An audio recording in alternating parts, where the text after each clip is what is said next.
ساری دنیا جانتی ہے 60 سے زیادہ کیمپ ہے افغانستان میں ٹیررزم کے. تو اس وقت ضرورت ہے اگر ہمارا کوئی دوست ہے تو اللہ اعلان ہماری حمایت کرے، اور نہیں ہے تو یہ بھاگے بھاگے ان کے پاس جانے کی ضرورت کیا ہے. بس اپنے وقار سے رہیں، اپنی حفاظت ہم کر سکتے تو کیا اس میں او آئی سی کا جو معاملہ ہے وہ اس میں بھی اسرائیل کا ایشو آ گیا ہے؟ اور جس طریقے سے ہم لوگ اسرائیل کے اوپر ایک ہم نے دیکھا کہ ڈبیٹ شروع ہوئی ہے، آپ نے بھی اس کو لیڈ کیا، اور ادھر سے ہم دوسری طرف سے بھی کچھ لوگوں نے اپنے اپنے جو ان کے پوائنٹس آف ویو تھے وہ دیے ہیں. تو اب ایز آف ٹوڈے ہم کہاں پہ کھڑے ہوئے ہیں؟ اسرائیل کے اوپر جو ڈبیٹ ہے کیا وہ ڈائی ڈاؤن ہو چکی ہے یا ابھی بھی لوگ کچھ کر رہے ہیں اس کے بعد؟ نہیں بھاگ گئے نا جی. پہلے تو دیکھیے نا، ایسے لوگ جو GHQ سے پوچھے بغیر ایک لفظ بھی نہیں بولتے، تو پہلے تو ان لوگوں نے کہا کہ تسلیم کرنا چاہیے. اچانک کچھ اخبار نویسوں نے بھی کہنا شروع کر دیا، وہ کوئی قابل فہم بات نہیں ہے. وزیر اعظم مسلسل کہہ رہا ہے کہ نہیں مانیں گے. پہلی جو میٹنگ جرنلسٹوں کے ساتھ کی اس میں ایک جرنلسٹ نے کہا، تو انہوں نے کہا کہ نہیں اس کا سوال ہی نہیں پیدا. تو وہ سمجھ رہے ہیں اور ٹھیک سمجھ رہے ہیں کہ بھئی اگر کوئی حکومت کرے گی تو وہ اڑ جائے گی، اور وہ ایک دن بھی شاید اقتدار میں نہ رہ سکے. بالکل جس طرح ایسٹ پاکستان والا واقعہ ہوا تھا تو لوگ سڑکوں پہ نکل آئے تھے، تو فوجی حکمران کو بھی جانا پڑا تھا، اور 1-2 دن لگے تھے اس میں، اور اس کے بعد وہ نظر بند کر دیا گیا تھا. تو جب یہ اس طرح اچانک لوگ بات کر رہے ہوں، اور ایسے لوگ بات کر رہے ہوں جن کا کوئی تعلق ہی معاملے سے نہیں ہے، اور اس کے لیے راہ باہر کر رہے ہوں. دیکھیے وہ ایک دفعہ ایک پراپرٹی ٹائکون کے ساتھ کسی نے معاملہ طے کیا تھا، 2 ارب روپے اس سے لیے تھے، چیف جسٹس کے خلاف کمپین چلانی تھی، ایک پروگرام ہو بھی گیا تھا، لیکن وہ اتنا شدید رد عمل ہوا جب چیف جسٹس کو برطرف کیا گیا ہاں کہ وہ 2 ارب روپے بھی واپس کیے. اور وہ میڈیا تو ایک ایسی مچھلی ہے جو صرف پبلک سینٹیمنٹس کے سمندر میں زندہ رہ سکتی ہے. ایک حد ہی ہوتی ہے جس میں آپ پبلک اوپینین کو نظر انداز کر سکتے ہیں، اس سے آگے نہیں جا سکتے. اسرائیل کے معاملے میں یہ قوم کبھی نہیں مانیں گی. یہ آخری دفاعی حصار ہے بڑا مضبوط. پاکستان نے مان لیا تو ساری دنیا مان لے گی، پھر ملائیشیا کو اور انڈونیشیا کو اور دوسرے چھوٹے چھوٹے مسلم ممالک ہیں. دیکھیں ملٹریلی اسپیکنگ پاکستان ہی سپر پاور ہے نا عالم اسلام میں، ہاں اور کوئی بالکل. نہیں ہے. اور یہ اسرائیلی جانتے ہیں، اور یہ الفاظ استعمال کیا آج خورشید قصوری نے میرے پروگرام میں. اچھا اسرائیلیوں کو اس کا ادراک ہے. تو پاکستان نے 100 شہروں کو انہوں نے ٹارگٹ کر رکھا ہے اپنے ایٹمی میزائلوں سے، اس میں پاکستان کے 3 شہر شامل ہیں. وہ جانتے ہیں. دیکھیے بنایا تو ہم نے انڈیا کے لیے تھا، لیکن اس کی جی رینج تو ہے ان جزائر تک، انڈیا کے جو 3000 کلومیٹر کے فاصلے تک ہے. نکوبار آئی لینڈ اور انڈمان جو ہے. جی انڈمان تک. تو وہ ظاہر ہے وہ تھریٹ تو پاکستان سے محسوس کرتے ہیں. بھائی پاکستان نے اپنے دفاع کے لیے بنایا ہے، اور ایٹم بم پھینکنے کے لیے نہیں ہوتے، خوف پیدا کرنے کے لیے ہوتے ہیں. جیسے ضیاء ٹھیک الحق ہے. نے خوف پیدا کیا تھا، اس کو استعمال کیا تھا. تو اب عربوں کا تو حال یہ ہے، آرمی تو وہ بنا نہیں سکتے، بادشاہ آتے ہیں، فوج ہوگی تو جیسے مصر میں ٹیک اوور کر لیتی ہے تو ٹیک اوور کر لیتی، ہاں جیسے عراق میں تھا، جیسے اور جگہوں پہ تھا. تو وہ تو ان کی تو مجبوری ہے، پبلک سپورٹ بھی نہیں ہے اور فوج بھی نہیں ہے، ان کی تو مجبوری. ہماری کیا مجبوری ہے جی؟ وہ کہتے ہیں ٹیکنالوجی دیں گے زراعت کی. بھائی ہاں آپ کی 16ویں 17ویں صدی کی زراعت ہے، کھالے پختہ نہیں کیے، اور آپ چھلانگ لگا کے 3 صدی کی وہ ٹیکنالوجی استعمال کریں گے. چین نے اسرائیل سے ٹیکنالوجی لی ہے زراعت کو، ان کی زراعت بڑی اچھی ہے، 120 من چاول انہوں نے پیدا کیے ہیں، میرا خیال 200 من. اور انڈیا میں کپاس جو ہے وہ 5-6 سال میں 8 سال میں دگنی ہو گئی ہے، اور ہماری جو ہے وہ کچھ 40% رہ گئی ہے. 6 ملین بیلز رہ گئی ہیں 15 امپورٹ کرنی ملین پڑ رہی ہے. تو 1 بلین ڈالر کی. تو وہ انڈیا نے کوئی اسرائیل سے لیا تھا بیج اس کا، اور کپاس کا بیج. وہ کون سی ایسی ٹیکنالوجی؟ ایٹم بم آپ بنا سکتے ہیں، ہاں اسٹیٹ آف آرٹ میزائل آپ بنا سکتے ہیں، آپ بیج نہیں بنا سکتے. آپ جو ڈرپ اریگیشن کا سسٹم نہیں بنا سکتے. وہ خورشید قصوری صاحب کہہ رہے تھے کہ انہوں نے ڈیزرٹ کو آباد کر دیا. تو ڈیزرٹ کو تو میں بچہ تھا 50 سال پہلے میں نے اپنے سامنے آباد ہوتے ہوئے دیکھا ہے رحیمی ارخا میں. ڈیزرٹ واہ کو کیا چاہیے ہوتا ہے؟ پانی چاہیے ہوتا ہے نا. بالکل باقی بالکل. بیج ہیں، آپ ریسرچ کریں، آپ کے ریسرچ کے 5 ادارے ہیں، آپ انہیں پیسہ نہیں دیتے. اور جو سب سے بڑا ادارہ ہے پاکستان ایگریکلچر ریسرچ کونسل، اس کے پاس اسلام آباد کے نواب میں بہت بڑا زمین کا ٹکڑا ہے، کوئی 1000-2000 ایکڑ کا. اس پہ تو ہاؤسنگ سوسائٹی نواز شریف صاحب کے زمانے میں بنانے کا سوچ رہے تھے. تو زراعت کیا ترقی کرے گی بھائی؟ بھائی آپ ابتدائی کام اپنا خود کریں، پھر ہر چیز کی ایک نفع نقصان دیکھا جاتا ہے. فائدہ کتنا ہے، نقصان کتنا ہے. یہ ان سے اسرائیل کو تسلیم کر کے آپ اپنے نظریے سے دستبردار ہو جائیں گے، پھر کشمیر پہ آپ کا کیا کیس ہے؟ پھر اس ملک کا جواز کیا ہے؟ ہم نے یہ ملک اس لیے بنایا کہ یہ ہم علامہ قائد اعظم نے کہا اسٹیٹ بینک کی جو تقریب تھی کہ نہ کمیونزم اور نہ جناب سرمایہ دارانہ نظام، اسلام کا معاشی نظام ہوگا. اور آپ کو یاد ہے ڈاکٹر اسد کو یہ ذمہ داری سونپی گئی، بعد میں انہیں خیر اقوام متحدہ بھیج دیا گیا، انہوں نے کچھ کام کیا. بھائی جو آپ کے کرنے کا کام ہے وہ کرے. پرائرٹیز ہوتی ہیں. اسرائیل کو تسلیم کرنا کون سی پرائرٹی ہے؟ اور ہم نے اس امریکہ کو تسلیم کر رکھا ہے نا، پہلے دن سے امریکہ نے ہمیں کر رکھا ہے. وہ ہماری مدد کرتا ہے، ہمیں ٹیکنالوجی کو ٹرانسفر کرتا ہے، وہ انڈیا کو کرتا ہے نا. جب ہمارے تعلقات ایکسیلنٹ تھے تو اس وقت بھی صرف ہمیں اپنی ضرورت کے تحت انہوں نے مدد پروڈکٹس کی، دیتے تھے، ٹیکنالوجی نہیں دیتے تھے. ٹیکنالوجی نہیں دے. صرف یہ ہے کہ کچھ چیزیں انہوں نے انٹیلیجنس کے لیے، جس سے یعنی مجبوری تھی ان کی، وہ انہوں نے دی. وہ بھی اکوپمنٹ دیا، ٹیکنالوجی نہیں دی. ہم نے کچھ چیزیں خود بنائی. تو اب وہ کیسے دے دیں گے؟ انہوں نے ایٹمی وہ جو انرجی ہے سول فیلڈ میں، اس کے لیے انڈیا سے اتنا تعاون کیا، ہمارے ساتھ تو نہیں کیا. جو خورشید قصوری صاحب کو بھیجا گیا اور انہوں نے ان سے بات کی، ان کے وزیر خارجہ سے، انہوں نے بڑی جناب شاندار پیشکشیں کی. بھائی وہ کر کیا رہے ہیں فلسطین میں؟ دیکھنا تو یہ ہے. ان کی کیا یہ حالت کر دی فیئر کا بیلنس ہوتا ہے، خوف کا توازن ہوتا ہے تو ہمارے پاس ہوتا ہے. ٹھیک ہے. اور ہم نے اسرائیل کے لیے نہیں بنایا ہے، اسرائیل نے بنایا ہے عالم اسلام کے لیے.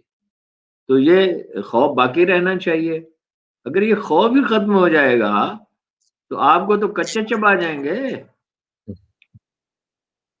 تو ہارون صاحب، یہ جو ابھی ہم دیکھ رہے ہیں، جنرل امجد شیخ صاحب کا بھی جو ذکر آیا ہے، وہ بھی انہوں نے بھی اگر یہ کہا ہے تو ظاہر ہے وہ تو ریپرزینٹ کرتے ہیں نا ہماری اسٹیبلشمنٹ کو کسی نہ کسی طور پر.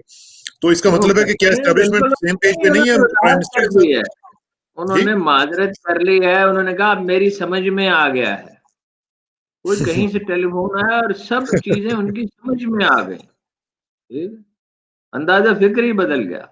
اور باقی لوگ بھی سارے چپ کر گئے. جب پبلک کا ریئیکشن دیکھا تو میں نے تو آپ کو معلوم ہے یہ کہا کہ اس کے بعد زندہ رہنے کے کوئی معنی ہی نہیں ہے، اگر یہ ماننا ہے. اور یہی ایک عام پاکستانی کے احساسات ہیں. آپ قومی دفاع پہ تو نہیں نا کمپرومائز آپ کر سکتے. آپ نے کچھ اور بھی کہا تھا ہارون صاحب کہ کوئی بھی حکمران جو اگر یہ مانے گا، یہ تسلیم کرے گا، تو اس کا حشر کس کے ساتھ ملایا تھا آپ نے؟ یحییٰ خان کے ساتھ. ہاں. تو یہ کوئی یحییٰ چھوٹی خان بات کے نہیں، ساتھ یہ عام کوئی چھوٹی بغاوت بات. ہو جائے گی. ہاں. عام بغاوت ہو جائے گی. یہ نہیں قوم تسلیم کر سکتی. دیکھیے یہ ملک تو بنا ہی اس لیے، میرا خیال یہ ہے کہ انڈیا میں جو ظلم و ستم برپا ہے اور کشمیر میں جو کچھ ہے اور جو کچھ فلسطین میں، آخر ایک دن اس کا فیصلہ ہوگا. اللہ کے رسول کا فرمان ہے کہ ترک اور ہند کے مسلمان ہی لڑیں گے. تو یہ جو لوگ یہ کوشش کر رہے ہیں، جن لوگوں نے پاکستان کو توڑنے میں حصہ لیا تھا، ان کو کیا انجام ہوا؟ اندرا گاندھی کے خاندان کا کیا ہوا؟ شیخ مجیب الرحمان وہ ایک خاتون بچ گئی ہیں. تو بھٹو کے خاندان کا کیا انجام ہوا؟ یہی تھے نا پاکستان. یحییٰ خان کا کیا ہوا؟ پاکستان توڑنے میں یہی ملوث تھے نا سارے. بالکل. لوگوں کو سمجھ نہیں آتی تو آ جائے گی. مان نہیں سکتا پاکستان. فکر مندی کی ضرورت نہیں ہے. پاکستان اسرائیل کو تسلیم نہیں کر سکتا. چاہے جو مرضی ہو جائے. نہیں ہوگا. اگر بدلے ایک طریقہ ہو سکتا ہے عمران خان کو ہٹا دیں، کوئی جعلی سی حکومت بنا دیں ایک، وہ تسلیم کر لے، لیکن پھر وہ ٹھہر نہیں سکے گی، پھر فیصلہ واپس لینا پڑے گا. لیکن اگر ہمارا ریلیجس طبقہ بھی جو ہے وہ آن بورڈ آ جاتا ہے تو پھر کیا ہوگا ہارون صاحب؟ ریلیجس طبقہ سارے لوگ ریلیجس ہیں. وہ ہیرلڈ ہیں جو ڈان کا میگزین تھا، اس نے 20 سال پہلے سروے کیا تھا. 98% لوگوں نے کہا تھا شرعی قوانین چاہیے. اور انہوں نے کہا یہ سروے ہم نے خود نہ کیا ہوتا تو ہم اسے کبھی نہ چھاپتے. 98%. علماء کا کیا سوال ہے؟ 48% ووٹ ملے تھے جانتے بوجھتے. حالانکہ مولانا فضل الرحمان اور جماعت اسلامی کی کتنی اسٹینڈنگ تھی، مگر انہوں نے جب افغانستان میں بمباری ہوئی تو 48% ووٹ ملے انہیں. اور یہ ہائیسٹ ووٹ ہیں، اتنے کبھی کسی کو نہیں ملے. قائد اعظم کو ملے تھے. تو وہ عام آدمی یعنی جب نظریے کا سوال پیدا ہوگا تو عام آدمی اٹھے گا نا. مذہبی طبقے اٹھیں یا نہ اٹھنا پڑے گا, ہر ایک کو اٹھنا پڑے گا. بھائی جنرل مشرف بھی ماننا چاہتے تھے نا, 2-3 عرب ملکوں کا دورہ بھی کیا, ان سے مشورے بھی کیا. آپ کو یاد ہے کہ وہ یوز کانفرنس سے انہوں نے خطاب بھی کیا, بڑا شاندار ان کا استقبال ہوا ہے کہ ہیرو جیسا انہیں استقبال کیا. جی بالکل. پھر کیا ہوا, پھر یہ کشمیر میں جو فارمولہ منموہن سنگھ کے ساتھ بنایا تھا, تو وزیر خارجہ تھے خورشید قصوری صاحب, وہ ہر مہینے ہمیں بلاتے تھے ایک دفعہ کھانے پہ اور بریفنگ دیتے تھے. تو انہوں نے کہا یہ فارمولہ طے پا گیا ہے. میں نے کہا بالکل بجائے ارشاد ہے, نافذ کون کرے گا. تو انہوں نے کہا یہی مسئلہ ہے, پھر وہ نافذ نہیں ہو سکا. یہ نہیں ہو سکتا, نہ ہم کشمیر سے دستبردار ہو سکتے ہیں, فلسطین سے عرب ہو جائیں. لوگ کہتے ہیں کہ اگر عرب ہی دستبردار ہو گئے تو آپ کون ہیں. یہی سب سے بڑا آرگومنٹ دیتے ہیں یہ لوگ. کریم کو مانتے ہیں, اس میں لکھا ہوا ہے کہ تمہیں کیا ہو گیا ہے, تم ان لوگوں کے لیے نہیں لڑتے جو کمزور پا کر دبا لیے گئے ہیں. ہم کیسے پیچھے ہٹ سکتے ہیں؟ وہ پیچھے ہٹ جائیں تو اس ملک کا جواز کیا ہے پھر. ہاں, یہ سب سے بڑا آرگومنٹ یہی دیا جاتا ہے کہ جی جب وہ ان کو کوئی مسئلہ نہیں ہے تو آپ کو کیا مسئلہ ہے, آپ اتنی دور بیٹھے ہوئے ہیں, آپ کا کیا ایشو ہے ان کے ساتھ. نہیں, کوئی پرابلم ہی نہیں ہے بھائی. یہ ٹیمپٹیشن ہوتی ہے نا ہماری اشرافیہ کو. ظاہر امریکی چاہتے ہیں, ظاہر ہے ڈونلڈ ٹرمپ چاہتا تھا, اس کی وجہ سے عرب چاہتے تھے, وہ چاہتے رہے, ہمارا کیا ہے درد ساری. لگا بالکل ٹھیک ہے. دیں گے, یہ کر دیں گے, وہ کر دیں گے. ہارون صاحب آپ کی آواز کٹ رہی ہے, میرا خیال ہے کہ تھوڑا سا کنیکشن میں کچھ پرابلم آ رہی ہے. آپ کو آواز آ رہی ہے میری اس وقت؟ آپ کی ویڈیو فریز ہو گئی ہے. میرا خیال ہے کہ ہارون صاحب کے ساتھ کنیکشن کا کچھ ایشو ہوا ہے. میں کوشش کرتا ہوں کہ ان کے ساتھ دوبارہ رابطہ ہو سکے. اسرائیل کے معاملے پہ جو وہ بات کر رہی ہیں خواتین حضرات, آپ کو معلوم ہے کہ یہ بہت ہی سینسٹیو ایشو ہے, اور اس معاملے میں مجھے یاد ہے ابھی ہارون صاحب نے بتایا آپ کو کہ یہ جو امریکن جوش کانگریس کا جو فنکشن ہوا تھا نیو یارک میں, مینہٹن میں اس میں شریک تھا, اور پریزیڈنٹ مشرف تھے اور خورشید قصوری صاحب تھے, اور پھر یہ میزبانی جو تھی, یہ میزبانی کے فرائض انجام دے رہے تھے امریکن جوش کانگریس کے لوگ. تو ان کی جو پوری جو جیوری ہے, یعنی جو یہودی تمام وہاں پہ بڑی بڑی جو آرگنائزیشنز تھیں وہ ریپرزینٹیڈ تھیں وہاں. اور میں اس پہ کسی وقت ویلاگ بھی کروں گا اور آپ کو بتاؤں گا کہ وہاں پہ کیا کیا ہوا تھا, اور ہم لوگ کس طریقے سے انگشت بدنداں رہ گئے کہ جب ہم نے دیکھا کہ وہاں پہ کس قسم کے معاملات جو ہیں وہ چل رہے ہیں. ہیئر کمز ہارون رشید صاحب جی آگے. ہارون صاحب آپ بتا رہے تھے, تو مجھے تھوڑا سا ایک تو یہ ہے کہ چونکہ ٹائم کم ہے اس کی تفصیل میں بھی جائیں گے, لیکن تھوڑا سا مجھے یہ بتا دیں کہ یہ جو معاملات ایران کے ساتھ چل رہے ہیں, اسرائیل کے, اور اٹیک ہوا ہے وہاں پہ اسرائیلی اس کی موساد کی طرف سے جو ایرانی سائنٹسٹ کو مارا گیا ہے, یہ آپ سمجھتے ہیں کہ فلیئر اپ ہوگی سچویشن آئندہ چند دنوں میں؟ دیکھیے جی, دو صورتیں ہو سکتی ہیں. یہ وہ تو آپ کو یاد ہے جنرل قاسم سلیمانی ان کا نام تھا جنہیں جی جنرل سلیمانی جی, ٹارگٹ کیا تھا. جی جی جی ہاں, جو جنرل سلیمانی جی, یہ موساد کا اور سی آئی اے کا مشترکہ آپریشن لگتا ہے, اس لیے کہ جس طرح یہاں کمیونسٹ سارے چلے گئے نا سی آئی اے کی گود میں, وہاں بھی مجاہدین خلق جو کمیونسٹ پارٹی تھی وہ امریکہ کے لیے کام کرتی. پاکستان میں خیر مساعد کے لیے بھی کام کرنے والے لوگ موجود ہیں, اور جو جانتے ہیں وہ جانتے ہیں, انفارمیشن وہ سی آئی اے کو دیتے ہیں, وہاں سے مساعد کو پہنچتی ہے. تو یہ وہاں کے ڈاکٹر عبد القدیر خان تھے سمجھیے, جو سائنٹسٹ جس کو ٹارگٹ کیا گیا ہے, اور جی دو دفعہ اس کا صحیح بات نام لے کے یہود البرٹ نے بھی اور نیتن یاہو نے بھی اس کا نام لیا. جی آپ نے ایک ایگریمنٹ کیا ایران کے ساتھ سارے ملکوں نے مل کے, یک طرفہ طور پہ اسے کینسل کر دیا, پھر اس کو ٹارگٹ کیا.